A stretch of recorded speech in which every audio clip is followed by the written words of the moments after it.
আসসালামু আলাইকুম। তাহলে আজকে আমাদের ফার্স্ট পার্ট পঞ্চম অধ্যায় শৈবাল ছত্রাকের দ্বিতীয় ক্লাস, তাই না? দ্বিতীয় ক্লাস। দেখো, আমরা হচ্ছে আজকে শুরু হবে প্রধান প্রধান শৈবাল শ্রেণীর সংক্ষিপ্ত পরিচিতি এখান থেকে। তো এই জিনিসগুলো সেগুলো মূলত যে প্রত্যেকটা শ্রেণী ক্লোরোফাইটা, ইলোথিক্স, এইটার সঞ্চিত খাদ্য কি, এগুলো মূলত আসে, পিগমেন্টগুলো আসে না। হ্যাঁ, তাহলে এগুলো একটু দেখো। ক্লোরোফাইটা, ক্লোরোস মানেই তো সবুজ, তাই না? তাহলে ফাইটা বলতে এখানে শৈবাল উদ্ভিদ, শৈবাল উদ্ভিদের কথা বলা হচ্ছে। তাহলে স্বেচ্ছা, স্বেচ্ছা বা স্টার যাই থাক একই। স্বেচ্ছার নাম কেন হলো বলতো? স্বেচ্ছার নাম কেন হয়েছে? বাংলায় আমরা স্বেচ্ছার বলি কেন বলতো? হ্যাঁ, ঠিক বলতে। শ্বেত মানে কি? সাদা। সার মানে পুষ্টি, সাদা পুষ্টি। চাউল টাউল সাদা হয় না, এইভাবে নাম হয়েছে আর কি। হ্যাঁ, আচ্ছা, তারপর দেখো কি না, প্রথম প্রধান প্রধান খাবার হিসেবে তোমার চাউলটা প্রথম আর কি হয়, এই কারণে আর কি। হ্যাঁ, আটা যেমন সাদা হয়, হ্যাঁ, ইউরিয়া সার তো সাদা, হিরো সাদা, হিরো সাদা না, ওটা জমির জন্য আবার খাবার পুষ্টি মানে, তাই না? আচ্ছা, তাহলে এরপরে দেখো ক্রেসোফাইটা। ক্রিসোফাইটা হলো ব্রাউন শৈবাল নাভিগুলা, মনে রাখতে হবে, এর উদাহরণটা মনে রাখতে হবে। নাভিগুলার সরল বাংলা অর্থ কি? ইলোথিক্সের সরল বাংলা অর্থ কি? ইলোথিক্সের সরল বাংলা অর্থ সুতার মতো। ইলো মানে সুতা, সুতার মতো, সুতার মতো দেখতে। এই শৈবালটা দেখতে কিসের মতো? সুতার মতো, এই জন্য এর নাম হলো ইলোথিক্স হয়েছে। হ্যাঁ, আর নাভিগুলা নামকরণ কেন হয়েছে জানো? নাভিগুলা দেখতে নৌকার মতো, এই শৈবালটা দেখতে কিসের মতো? নৌকার মতো, এই জন্য এর নাম হচ্ছে নাভি। তাহলে আমি নাভিগুলাটা মনে রাখতে হবে। নাভিগুলার হচ্ছে ক্রাইসো, ল্যামিনারিন। ক্রাইসো মানে হলো শৈবাল, ক্রাইসো মানে শৈবাল, ক্রাইসো মানে শৈবাল, বুঝছো? তাহলে ক্রাইসো মানে শৈবাল, তাহলে তার সাথে ল্যামিনারিন মানে পলিস্যাকারাইড। ল্যামিনারিন মানে হলো পলিস্যাকারাইড, ল্যামিনারিন মানে পলিস্যাকারাইড। এরপরে দেখো শিরোফাইটা, এটা হচ্ছে যে অগ্নি শৈবাল, জিমনোডিনিয়াম, এটা মনে রাখতে হবে। মানে অগ্নি শৈবাল মনে রাখতে হবে, শিরোফাইটা মনে রাখতে হবে, তাই না? আবার জিমনোডিনিয়ামও মনে রাখতে হবে, কারণ যে কোনো একটা দিতে পারে। প্যারামাইলন, প্যারামাইলন মানে হচ্ছে যে beta D glucose plus protein, beta D glucose plus protein, এই দুইটার সংমিশ্রণ।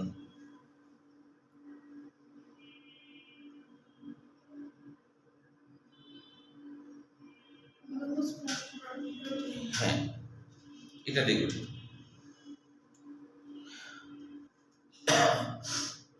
আচ্ছা, এদের হচ্ছে এই যে অগ্নি শৈবাল আছে না, এই অগ্নি শৈবাল নাম কেন হয়েছে অগ্নি শৈবাল? এরা হলো আগুন জ্বালায়। কিভাবে জ্বালায়? এই শৈবালে লুসিফেরিন নামে এক ধরনের জ্বালানি উপাদান আছে। এটা ওরা হচ্ছে যখন সমুদ্রে যায় তখন ঘুরতে ঘুরতে যায়, ফ্লাজেলা আছে, ফ্লাজেলাতে ঘুরতে থাকে, বুঝছো? ঘুরতে ঘুরতে ওই লুসিফেরিনের সাথে অক্সিজেন একটা বিক্রিয়া করে, ওটা আগুন জ্বলে ওঠে, মানে বুঝছো? অদ্ভুত আর কি। পানির মধ্যে আগুন জ্বলে ওঠে না, জ্বলে সাথে সাথে নিভে যায়, মাঝে মধ্যে এটা হয়। হ্যাঁ, তো এই জন্য এর নাম হলো অগ্নি শৈবাল, মানে ও হচ্ছে এটা করতে পারে আর কি। হ্যাঁ, যেমন ধরো পানি, পানি তো আসলে কি, যে হাইড্রোজেন হচ্ছে একটা জ্বালানি উপাদান না? হাইড্রোজেন কিন্তু জ্বালানি উপাদান। হ্যাঁ, হাইড্রোজেনটা জ্বলতে সাহায্য করে, হাইড্রোজেন, আর অক্সিজেন জ্বালাতে সাহায্য করে। অথচ দেখো দুইজন একসাথে মিশে আছে, তাই না? কিন্তু জ্বালাচ্ছে কি? জ্বালা দিচ্ছে না, দুইজন একসাথে মিশে আছে। অথচ হলো যে দুইজনেই তো শত্রু না, একে অপরের শত্রু। কিন্তু হচ্ছে যে এইটাই হলো ওই যে বলা হচ্ছে যে কিয়ামতের সময় বলা হচ্ছে যখন সমুদ্রে আগুন ধরিয়ে দেওয়া হবে। আসলে সমুদ্রে আগুন ধরিয়ে দেওয়া হবে কি হবে? যখন পানির হাইড্রোজেন আর অক্সিজেনকে আলাদা করা হবে, তখন সমুদ্রে আগুন ধরবে, বুঝছো? আসলে পানিতে আগুন ধরবে না, সমুদ্রে আগুন ধরে যাবে, মানে হাইড্রোজেন অক্সিজেনকে আলাদা করে ফেলা হবে প্রচন্ড তাপে। তাপে এরা দুজন, এই যৌগটা বিচ্ছিন্ন হয়ে যাবে, আর বিচ্ছিন্ন হয়ে আগুন ধরে যাবে। কারণ ওই যে হাইড্রোজেন জ্বলতে সাহায্য করে, অক্সিজেন জ্বালাতে সাহায্য করে, বাস। কিন্তু এখন এই দুজনকে কি করছে? একসাথে করে রেখে দিয়েছে। হ্যাঁ, এই জন্য দুইটা শক্তি অনেক সময় তোমার হচ্ছে যে থাকা একসাথে ভালো, একটা আর একটার ব্যালেন্স হয় আর কি, হ্যাঁ পশুমিত হয়, হ্যাঁ এই আর কি। পারমাণবিক বোমা কেন বানায়? ওই কারণে বানায় যে ওই আক্রমণ করার সাহস হবে না, যে আমারও আছে কিন্তু মারি দেবো, এই জন্য সবাই টাকা পয়সা খরচ করে বানায় না, বানায় রেখে দেয়, মারে না কিন্তু, বা মারার দরকার না, খেলে ভয় দেখানো সাপের মতো, খালি দিকে কিন্তু মারবে না, এরকম। আচ্ছা এখন দেখো এরপরে আছে হচ্ছে বাদামি শৈবাল সারগাসাম, মনে রাখতে হবে সারগাসাম। সারগাসাম কিন্তু একটা সামুদ্রিক শৈবাল, এটা এটা কিন্তু পর্তুগিজ ভাষা, সারগাকো মানে সামুদ্রিক বুঝায়, হ্যাঁ সামুদ্রিক শৈবাল বুঝায়। তো এই সারগাসাম মনে রাখতে হবে, ফিওফাইটা মনে রাখতে হবে, সারগাসাম মনে রাখতে হবে। এদের হচ্ছে কি ল্যামিনারিন, ওই যে বললাম ল্যামিনারিন মানে পলিস্যাকারাইড বা কার্বোহাইড্রেট। ম্যানিটল, ম্যানিটল মানে ম্যানোস, ম্যানোস থেকে ম্যানিটল কথাটা আসছে, ম্যানোস এক ধরনের শর্করা। তারপর হচ্ছে অ্যালকিন, অ্যালকিন, অ্যালকিন কি বলতো? অ্যালকিন হচ্ছে যে জেলের মতো ঘন উপাদান, এটাও কিন্তু শর্করা। এরপরে দেখো রোডোফাইটা, লোহিত শৈবাল পলিসাইফোনিয়া, পলি মানে কি বহু, সাইফোন মানে কি নালী। এই শৈবালটা এমন যে এদের শাখা প্রশাখাযুক্ত অসংখ্য নালীর মতো থাকে, এদের নাম হচ্ছে পলিসাইফোনিয়া, বুঝছো, অনেক নালী এদের শাখা প্রশাখাতে, এই জন্য এরকম নাম হচ্ছে। তাহলে ফ্লোরিডিয়ান স্টার্স, ফ্লোরিডিয়ান স্টার্স মানে হলো লাল, এই ফ্লোরিডিয়ান মানে কিন্তু হলো লাল শৈবাল বোঝায় আর কি, লোহিত শৈবাল বোঝায়। ফ্লোরিডিয়ান মানে হলো লোহিত শৈবাল বোঝায়, হ্যাঁ। স্টার্স তো জানো। এগার এগার, এগার এগার মানে ঘন উপাদান বোঝায়। ক্যারাজিনান, ক্যারাজিনান হলো পলিস্যাকারাইড তার সাথে সালফেট।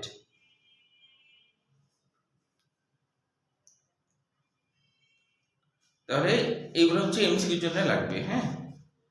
এবার দেখো শৈবাল পৃথিবীর মোট ফটোসিনথেসিসের প্রায় 60% করে থাকে, সালোক সংশ্লেষণের 60% শৈবাল থেকে থাকে, সালোক সংশ্লেষণের 60% শৈবাল থেকে থাকে। আচ্ছা এবার দেখো, এবার আমরা চলে আসি শৈবালের জনন। এগুলো এমসিকিউ, হ্যাঁ সৃজনশীল না, যে কোনটির মাধ্যমে কোনটিতে কোষ বিভাজনের মাধ্যমে জনন হয়। একটা এককোষী শৈবাল বিভক্ত হয়ে দুইটা হয়ে গেল মনে করো, এটা হলো ইউগ্লেনা। ই মানে কি প্রকৃত, ইউ মানে কি প্রকৃত, গ্লেনা মানে কি জানো, সবুজ বুঝায়, প্রকৃত সবুজ, এরা প্রকৃত সবুজ, এইভাবে নাম হয়েছে গ্লেনা। তারপরে দেখো খণ্ডায়ন, খণ্ডের মাধ্যমে হয়। খণ্ডায়নের মাধ্যমে মানে কি, যে যেগুলা লম্বা সুতার মতো, যেগুলো লম্বা সুতার মতো থাকে আর কি, যে শৈবালগুলো আর কি, এরা অনেক সময় ছিঁড়ে টিড়ে গেলে, ভেঙে টেঙে গেলে, তখন দেখা যাচ্ছে যে এটা আবার ওই ভাঙা অংশগুলা আবার হচ্ছে নতুন করে আবার বিভাজিত হতে পারে, ওটাই আর কি যে বলা হচ্ছে খণ্ডায়নের মাধ্যমে। তাহলে এখন পরীক্ষা আসতে পারে কোনটি, নিম্নের কোনটিতে খণ্ডায়নের মাধ্যমে বিভাজন ঘটে বা অঙ্গজ প্রজনন ঘটে বা অঙ্গজ জনন ঘটে। তাহলে বিভিন্ন কিছু থাকতে পারে, তাহলে এতে ইউগ্লেনাও থাকতে পারে, নষ্টক থাকতে পারে, বা চারা থাকতে পারে, নিচের যে কোনো একটা। তাহলে এদের নষ্টক আর অসিলাটোরিয়া। নষ্টকের একটা অদ্ভুত বাংলা আছে, নষ্টকের বাংলা হলো ডাইনিট জেলি, ডাইনিট জেলি, ডাইনিট জেলি। কেন? যে এরা দেখতে একবারে জেলির মতো, হ্যাঁ, তো যে জেলিটা দেখতে একটু ভয়ঙ্কর মতো, তো এটা ডাইনিরা খায়, হ্যাঁ, আগের সময় মনে করা হতো, হ্যাঁ, এটা হচ্ছে ডাইনিট জেলি। আর অসিলাটোরিয়া মানে হলো শ্লেষ্মা, শ্লেষ্মা বা পিচ্ছিল উপাদান, এরকম কিছু। টিউবার সৃষ্টির মাধ্যমে, টিউবার মানে কিন্তু স্ফীতি বোঝায়, হ্যাঁ, টিউবার মানে স্ফীতি। তো তাহলে এখানে কিন্তু সংজ্ঞা লাগবে না যে টিউবার কাকে বলে বা খণ্ডায়ন কাকে বলে, খালি উদাহরণ লাগবে যে নিম্নের কোনটি টিউবারের মাধ্যমে হয়, তাহলে বলবো চারা। চারার বাংলা অর্থ হলো পাতা সদৃশ, চারার বাংলা অর্থ পাতা সদৃশ, মানে এই শৈবালে দেখতে পাতার মতো, এই জন্য এরকম নাম হয়েছে, হ্যাঁ।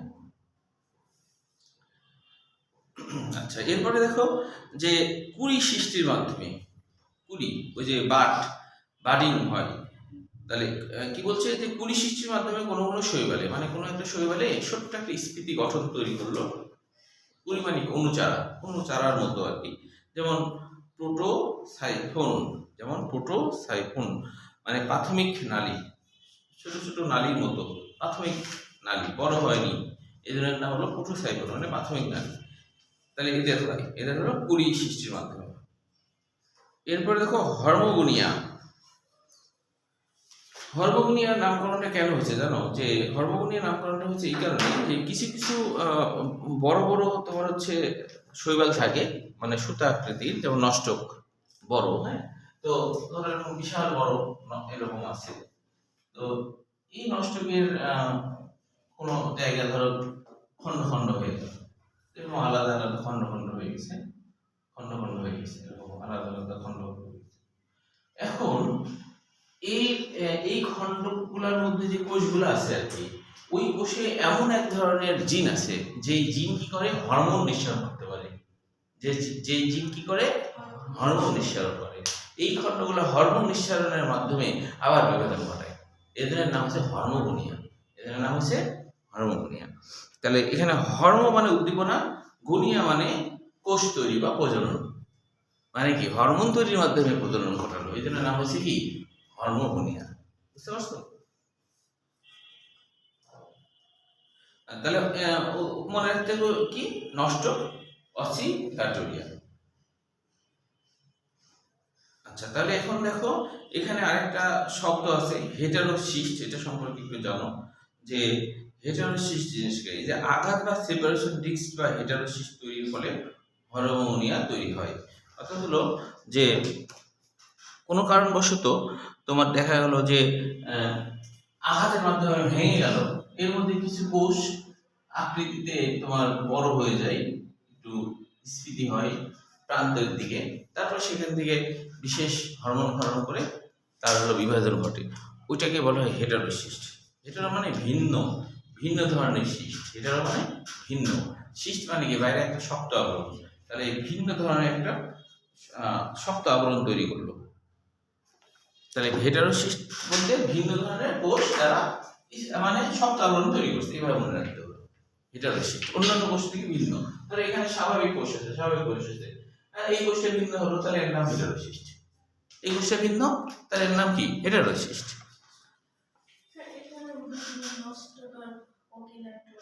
হ্যাঁ, একই, ওই যে খণ্ডায়ন আর হর্মোগুনি একই, মানে খণ্ডায়নের জন্য যা উদাহরণ হর্মোগুনি, মানে এই যে খণ্ডায়ন যে হলো, তো ওই খণ্ডায়ন তো পরে হচ্ছে, ওটা কার জন্য হচ্ছে? হর্মোগুনের কারণে হচ্ছে। হরমোন থাকে ওই সব কোষে গ্রোথ হরমোনের মতো, যার জন্য বৃদ্ধি ঘটাতে পারছে। বুঝছো? মানে আমাদের শরীরেও তো ধরো, প্রত্যেকটা কোষের মধ্যে কিন্তু যে একটা পূর্ণাঙ্গ নতুন মানুষ তৈরি করার সক্ষমতা আছে। বুঝছো? আমাদের প্রত্যেকটা কোষের মধ্যে, কিন্তু সেটার জন্য অনুকূল পরিবেশ পাচ্ছে না। সেজন্য ধরো আমাদের একটা হাতের কোষ যদি কেটে পড়ে যায়, ওই প্রত্যেকটা কোষ থেকে, ওই হাতের কোষে যদি ধরো 1,00,000টা কোষ থাকে, 1,00,000টা কোষ 1,00,000 মানুষ বানানো, মানে তোমার মতো মানুষ বানানোর সক্ষমতা রাখে, কিন্তু অনুকূল পরিবেশ পায় না। কারণ ওই কোষটার জন্য বৃদ্ধি ঘটাতে, যেমন যে তোমার ক্লোন তৈরি করে না, অনুকূল পরিবেশ দিলে কিন্তু ঠিকই দেখা যাচ্ছে ওর মতো আরেকটা মানুষ তৈরি হবে। মানে মন মানসিকতা ভিন্ন, রূপটা ভিন্ন, কিন্তু বডিটা সেই একবারে রূপ তৈরি হয়ে যাবে। বুঝতে পারছো? তো সেরকম অনুকূল পরিবেশ থাকলে আবার হবে, না থাকলে হবে না। আচ্ছা, এখন দেখো অযৌন জনন। এই অযৌন জননের এখানে কিছু জ্ঞানমূলক কোশ্চেন কিন্তু খুব আসে, যেমন ধরো অ্যাপ্লানোস্পোর, তারপর হিপনোস্পোর, তারপর অটোস্পোর, একাইনিটি, বোল্ড করা অক্ষরগুলা, এগুলো জ্ঞানমূলক কোশ্চেনের জন্য পড়তে হবে। পাইছো কি? হ্যাঁ, একাইনিটি বলছি আমি কি জিনিসগুলা। দেখো যে আছে অ্যাপ্লানোস্পোর বা অচল রেণু, তারপরে হলো হিপনোস্পোর, অটোস্পোর, একাইনিটি আছে না, এইগুলা। বুঝছো? এই জিনিসগুলা হচ্ছে জ্ঞানমূলক কোশ্চেনের জন্য পড়তে হবে। তবে এখানে এমসিকিউর জন্য সেটা হলো যে অ্যাপ্লানোস্পোর বা অচল রেণু, তার উপরের দিকে দেখো আছে 2 লাইন পরে যে জুসফলগুলো, অযৌন জননের ক্ষেত্রে জুস্পোর বা চলরেণু, জুস্পোর মানে চলরেণু সাধারণত কেমন হয়, 2 থেকে 4 ফ্লাজেলা বিশিষ্ট হয়। ফ্লাজেলার সরল বাংলা অর্থ কি? চাবুক। ফ্লাজেলার সরল বাংলা অর্থ চাবুক, দেখতে চাবুকের মতো। হ্যাঁ, এটা সাধারণত 2 থেকে 4 ফ্লাজেলা বিশিষ্ট হয়। ওই ফ্লাজেলাদের সাঁতার কেটে কেটে তারা আগাতে পারে। হ্যাঁ, এটা এটা মনে রাখবো, জুস্পোরগুলো এরকম হয়। এখন সেটা কিন্তু অযৌন জননের ক্ষেত্রে, কিন্তু যৌন জননের ক্ষেত্রে কিন্তু জুস্পোরে তোমার ফ্লাজেলা সবসময় বের হয়। এই জন্যে তোমার এখানে তোমার যেহেতু এটা অযৌন জনন তাই 2 থেকে 4 বলছে, কিন্তু যৌন জননের ক্ষেত্রেও আবার জুস্পোর হয়, মানে পুং গ্যামেট, স্ত্রী গ্যামেট। হ্যাঁ, 2টা হয়। তো ওই যৌন জননের ক্ষেত্রে মনে রাখবা, যৌন জননের ক্ষেত্রে কখনোই ফ্লাজেলা 4টা হবে না, 2টা। আর অযৌন জননের ক্ষেত্রে সবসময় 4টা হবে। বুঝছো? আচ্ছা, তাহলে এখন দেখো যে এখানে বিশিষ্ট হয়, তবে কোনো কোনো ক্ষেত্রে অধিক ফ্লাজেলা থাকতে পারে। অযৌন জননের ক্ষেত্রে অধিক থাকতে পারে, 4-এর বেশিও থাকতে পারে, কিন্তু যৌন জননে 2টার বেশি কখনোই হয় না। স্পোর ফ্লাজেলাবিহীন হলে, যদি স্পোর ফ্লাজেলাবিহীন হয় তাহলে এটাকে বলা হবে অচল রেণু বা অ্যাপ্লানোস্পোর। মানে কি? অ্যাবসেন্ট। মানে অ্যাবসেন্ট, যাদের হচ্ছে কোনো ফ্লাজেলা থাকবে না, এটা হলো অ্যাপ্লানোস্পোর। মানে ব্যাপারটা হচ্ছে এই যে কোনো একটা শৈবাল থেকে একটা মনে করো কোষ বিচ্ছিন্ন হয়েছে। এখন এই বিচ্ছিন্নটাই কিন্তু কোনো একটা অনুকূল পরিবেশ পেলে সেইখানে যে সে তার হচ্ছে যে এই যে কোষিকাগুলা সেই স্পর্শের দিকে, যেখানে আর কি সে কোনো পাথর বা কাঠ তার সাথে দাঁড়ায় যে পরে এটা আবার বিভাজিত হয়ে আবার নতুন শৈবাল তৈরি করতে পারে। এটা হলো অযৌন জনন, মানে এখানে নিষেক্রিয়া ঘটায়নি আর কি। বুঝছো?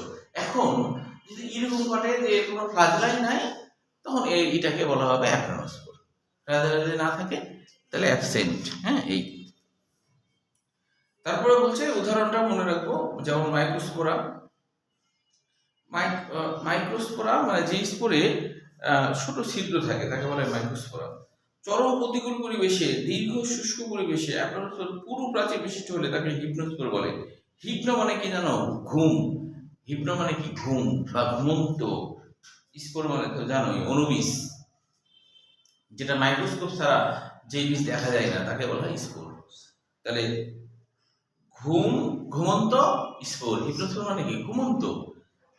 ধরো এরকম অবস্থা হয়েছে যে পরিবেশে পানি টানি কিচ্ছু নাই, তখন চিন্তা করছে যে আর এই পানি টানি তো নাই, তাহলে এখন তো আমার টিকে থাকা দরকার। তখন সে কি করে, তার ভিতরে তো নিউক্লিয়াস আছে, জিন আছে, তখন সেই জিন থেকে বিভিন্ন এনজাইম তৈরি করে বাইরে একটা শক্ত আবরণ তৈরি করে চুপচাপ থেকে গেল। অনুকূল পরিবেশ পেলে ওর ঘুম ভেঙে যাবে। ওর ঘুম কি হবে? ভেঙে যাবে। মনে করো তুমি ঘুমাচ্ছ, ধরো ঘুমাচ্ছ, এখন কেউ এসে তোমাকে বললো যে চলো তোমার তো খুব খিদে লাগছে, চলো দাওয়াত খেতে যায়, দাওয়াত খাওয়া আছে, তুমি তখন মনে করো ঘুম তো ভেঙে গেল, ডেকে তুলতে যায়। তো অনুকূল পরিবেশ পেলে ওরা বুঝতে পারে যে এখন অনুকূল পরিবেশ, পানি নিয়ে আসে, তখন ওদের ঘুম ভেঙে যাবে। বুঝতে পারছো? এটাই হলো হিপনোস্পোর। হিপনো মানে ঘুম বা ঘুমন্ত। তাহলে এই হিপনোস্পোরটা ইলোথিক্সে হয়। হ্যাঁ, বলছে মাতৃকোষ অনুরূপ বৈশিষ্ট্য সম্পন্ন অচল রেণুকে অটোস্পোর বলে। মানে মাতৃকোষ যেমন দেখতে, তার যে স্পোর সেটাও যদি তার মতোই দেখতে হয় তাহলে অটোস্পোর। যেমন ক্লোরেলাতে হয়। এগুলো উদাহরণগুলো মনে রাখতে হবে। নতুন শৈবালে কোষের পুরো প্রোটোপ্লাস্ট প্রচুর খাদ্য সঞ্চয় করে পুরো প্রাচীর বিশিষ্ট হলে তখন তাকে বলা হয় অ্যাকাইনিটি।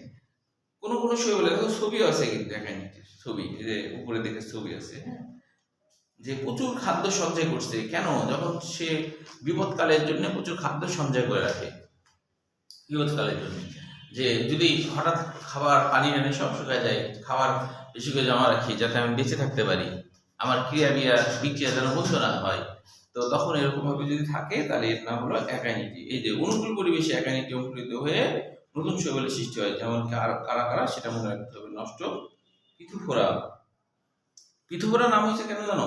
পিথোস মানে পাত্র, ফোরা মানে বহন করে, দেখতে দেখতে পাত্রের মতো, দেখতে পাত্রের মতো। হ্যাঁ, এর নাম হচ্ছে পিথোসফোরা। পিথোস মানে পাত্র, ফোরা মানে বহনকারী। যেমন ফেরি বহনকারী, বহনকারী, পাত্র বহনকারী। হ্যাঁ, ঠিক আছে।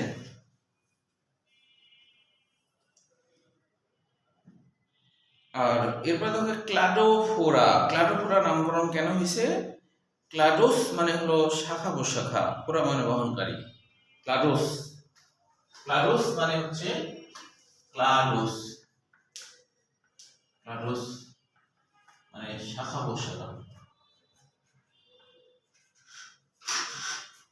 শাখা প্রশাখা। হ্যাঁ, ওরা মানে বহনকারী, মানে যারা শাখা প্রশাখা বহন করে, যে সমস্ত শৈবালে আর কি। হ্যাঁ, তারাই হলো, বুঝে গেল কি? উন্নত দেশের মতো যদি তোমার ওই যে কলেজগুলোতে ধরো যে একটা ব্যাচে 15 জন করে ভর্তি নেয়, হ্যাঁ, তাহলে কিন্তু তোমাদের প্রাইভেটই পড়া লাগে না, তাই না? মানে তাও হয়, ধরো নিল, তাহলে দেখা যাচ্ছে কি যে ভালো শিখতে পারবে, ওখানে ক্লাস ভালো করে। এবং তোমার হচ্ছে অল্প জনে তো অনেক ধরে ধরে পড়ানোর সুবিধা। উন্নত দেশে প্রাইভেটের কারণ নাই, ওদের হচ্ছে একটা ব্যাচে 15 জন, সর্বোচ্চ 20 জন, বুঝছো? এইভাবে আমাদের দেশ কবে এরকম উন্নত হবে? হ্যাঁ বলো, হবে না। আচ্ছা, ছাত্রদের হাতে দেশ দিয়ে দিতে হবে না?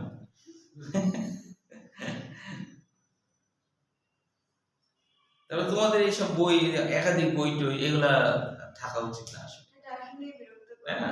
তোমরা দায়িত্ব পেলে এটা চেঞ্জ করে দেবে।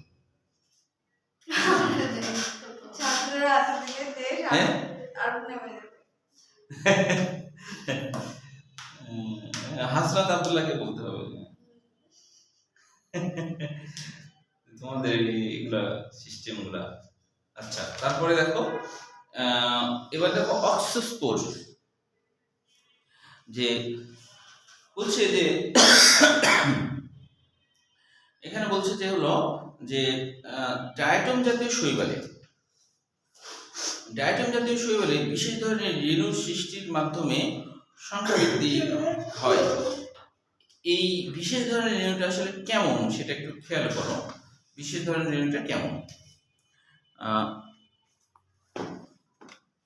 বিশেষ ধরনের রেণু হলো এরকম হয়,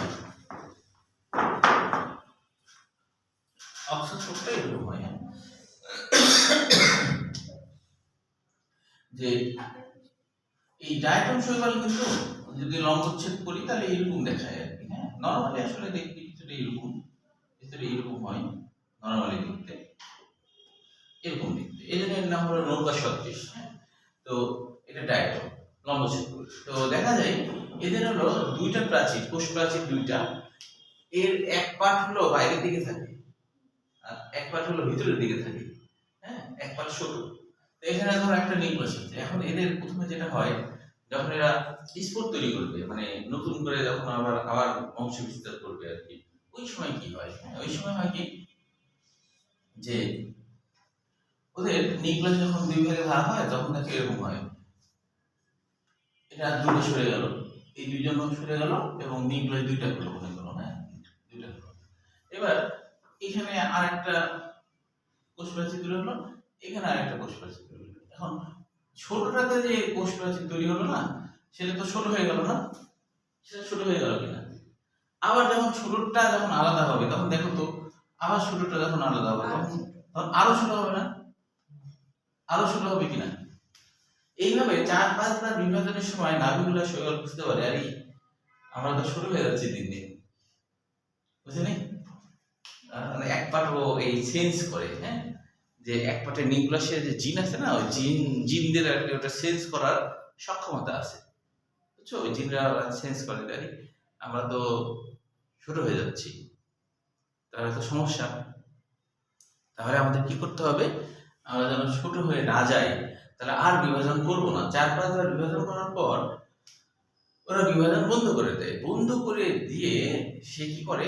পুষ্টি সংগ্রহ করতে থাকে, সমানে পুষ্টি সংগ্রহ করে করে, হ্যাঁ, অনেক মোটা সোটা হয়ে বাইরে একটা শক্ত আবরণ,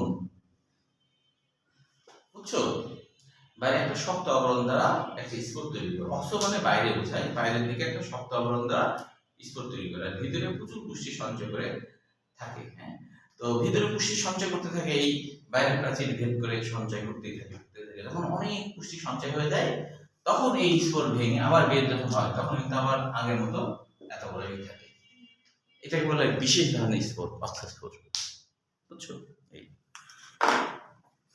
এটা এই ছবিটা তোমাদের বইয়ে নাই, অনার্স লেভেলের বইয়ে আছে। বুঝছো?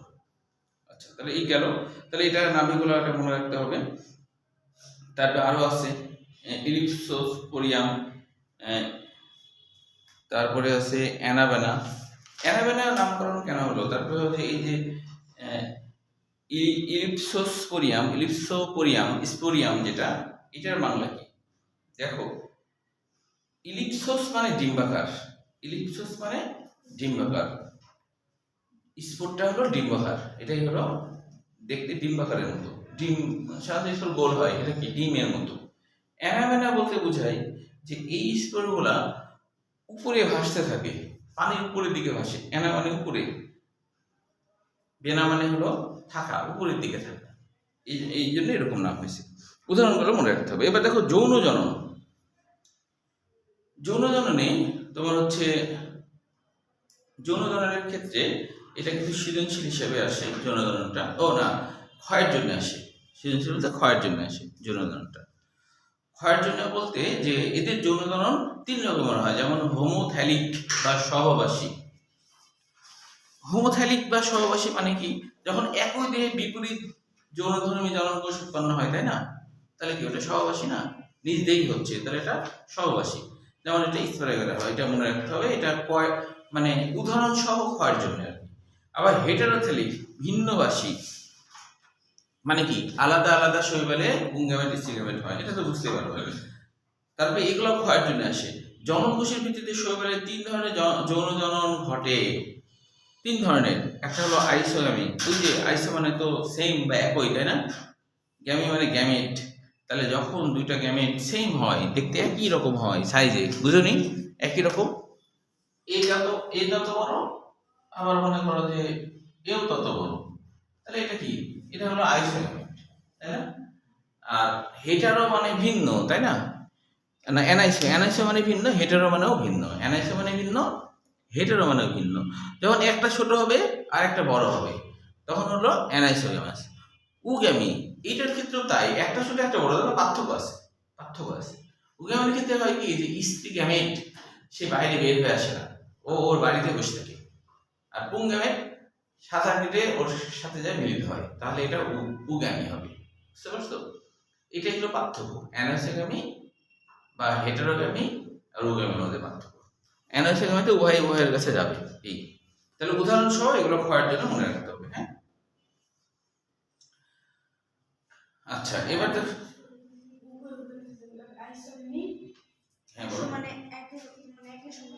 দুইজন দেখতে সেম, কেউ কারো থেকে ছোট বড় আকার আকৃতিতে আলাদা, এরকম না, পুরা দেখতে একরকম। বুঝছো? এটাই। হ্যাঁ, আচ্ছা, এবার দেখো, এবার হচ্ছে আমরা চলে আসি যে ইউলোথিক শৈবালের বাসস্থান। এটাও এমসিকিউর জন্য করতে হবে। ইউলোথিক সাধারণত মিঠা পানির পুকুর, খাল, বিল এগুলোতে পাওয়া যায়। আর ইউলোথিক শৈবালের 60টি প্রজাতির মধ্যে অধিকাংশই মিঠা পানিতে জন্মে, এটা মনে রাখতে হবে। কত স্বাভাবিক। তো দৈহিক গঠন সৃজনশীল হিসেবে আসে,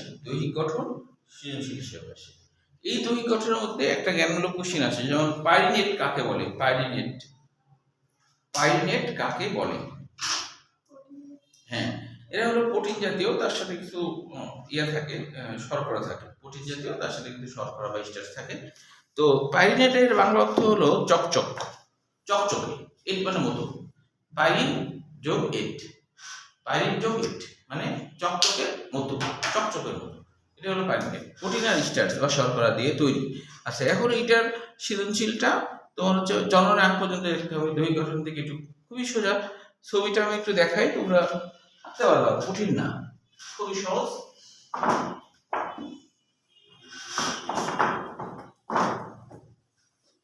ছবিতে যেটা আঁকতে হবে যে ধরো এরা তো কোনো না কোনো একটা অবলম্বনের সাথে, মানে কারণ কোনো না কোনো কিছুর সাথে আটকে থাকে আর কি। হ্যাঁ, ধরো পাথর হোক আর কিছু হোক তার সাথে আটকে থাকে। এই ধরো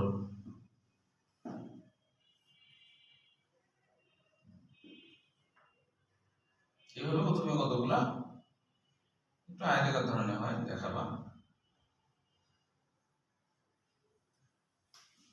অনেকগুলো দেখাবা, অনেক লম্বা হয়তো। তারপরে ধরো এখানে একটু একটু গ্যাপ দিতে হবে, কেন দিতে হবে পরে বলছি। এই এখন এই জায়গাতে এরকম করতে হবে, এরকম করে দিতে হবে।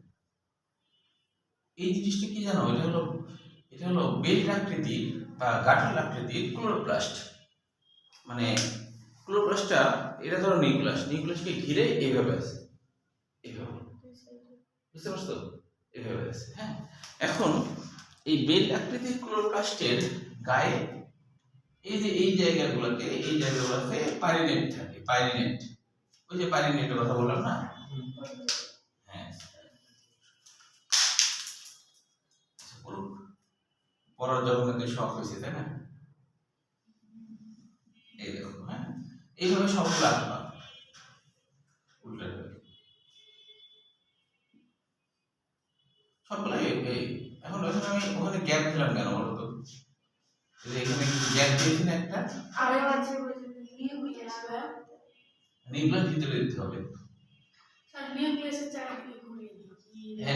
চারিদিকে ঘুরে না, এই জায়গায় গ্যাপ দিয়েছি কেন, এখানে দেইনি কিন্তু একটা, তাই না।